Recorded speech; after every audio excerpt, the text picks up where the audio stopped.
Hers is a mission rooted in compassion, serving some of the state's most vulnerable communities with both healing and dignity. Let's welcome Deanna Miller Berry, founder and CEO of Berry Manor Boarding Home. And we'd also like to welcome Tyler Davis, partner at Ty L Properties. Glad to have you both with us. We're glad to be here. All right, so love the concept. This is a boarding home for both memory and non-memory patients, people in our community who need that extra support and place to live.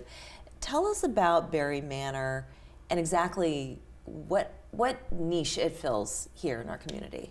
It fills a very big niche in this community. I think the public and the community may not be aware of some of the things that most vulnerable adults face and how people truly become like homeless. The first thing is nursing homes. If a person is leaving a nursing home and they have nowhere to go, or their family can't take them, where do they go? So most times they're placed into a hotel for 5 days, and then they're on their own, and then they end up on the street or something worse.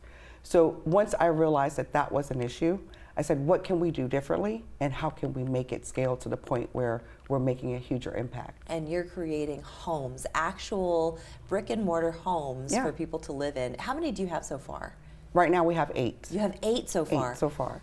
And you have a very ambitious goal. By the end of 2025, how many are you hoping to have? I'm hoping to have 17. 17. Yes. All right, she looks at you, Tyler. And you're very critical to this process. So tell us about how you and Deanna join forces and what your role is that you play in all of this. So we've been in the rental business for some time, and we saw that there was a property in Harleyville that was, the seller was looking to sell, as sellers do. And, so I stopped by to check the property out, and then that's when we met Deanna. Me and my mom are partners, so we met her. And we got a real good feeling about it, so we purchased the property and then kind of started our relationship there. That was our first one together. Yeah. So you purchase these properties and then you fix them up, you make them at a certain standard of living, is that right? Yeah, so she's a part of the design process. She helps us every step of the way. And then once we're all set and she gives us the green light, then she starts doing her thing. And so you've done 8 so far. So you're ready to take on another, what is that, 8, 9? Well, not all 8 are his. Oh, they're not. Oh, no, okay, all right. I wish they were, but we have great other property managers too as well. So it's a combination of private owners who are renting out properties, same as him, but he's our very first realtor we've actually worked with. So, I see, okay. So all the other ones are just private owners, but this is on a whole different scale. So how does it work exactly? Because you are a nonprofit. We first start with the hospitals. Starting with hospitals, agencies, and other departments who deal closely with these individuals and have worked with them for years matter to us, because the more history we know about the person, the more we feel we can help. Because we come from a home approach, so our view of how we help people heal, it starts with housing. So housing, giving them access to healthy foods, and then also some semi-care. We wish we could afford 24 hours, but we're just not quite there yet. But you do have professionals that come in every single day. Every single day. And we try our best to make sure that we have someone there making sure to do medication reminders, making sure they eat, making sure they have what they need, making sure their appointments are scheduled. We partner with Your Health. So we're not medical, so how do we combat the medical part of it? We partner with mobile doctor's offices that can come into our units and see our members. If they have a fall, x-ray machines come to us. If they need blood work, comes to us. EKGs, ultrasounds, they come to us. So it's a beautiful thing in a whole, and as a whole, period. Now, I have to ask the question, how is all of this paid for? So resources, using community resources. Number one, when a person is referred to us, regardless of what their unique situation is, we rely on learning their insurance plan. So their plans offer certain things, and if we help them tap into those resources, they're able to have more help, like over-the-counter cards, helps with prescription drugs.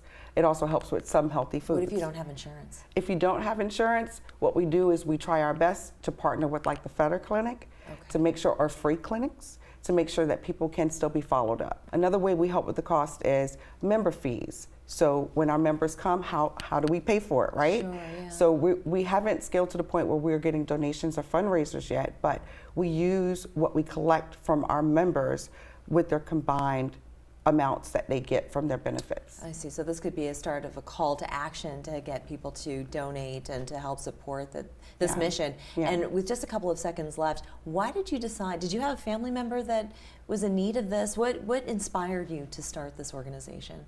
My 23-year-old autistic son, KJ, he passed away March 1st, 2023 I'm very sorry. from suicide. I'm very sorry. And he lived in a shared setting also because he was autistic.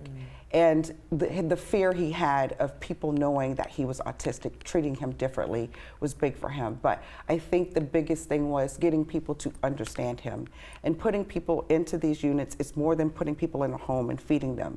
It's giving them a sense of community, a sense of family, a sense of belonging, a sense of wanting to be here, a sense of appreciation that their contribution to society way back then is still appreciated now. Yeah. So we let them work in small capacities to help them in that. So we're building something great here, and we've tapped into a new market, and we're Really excited. beautiful. So do you have any contact information, Yes. social media or anything like that? Yes, so right now we're building, so everything is 100% organic. Yes. So just go through my Facebook page, Deanna Miller Berry, and also We'll put that up on the d.berry at scbmbh.org.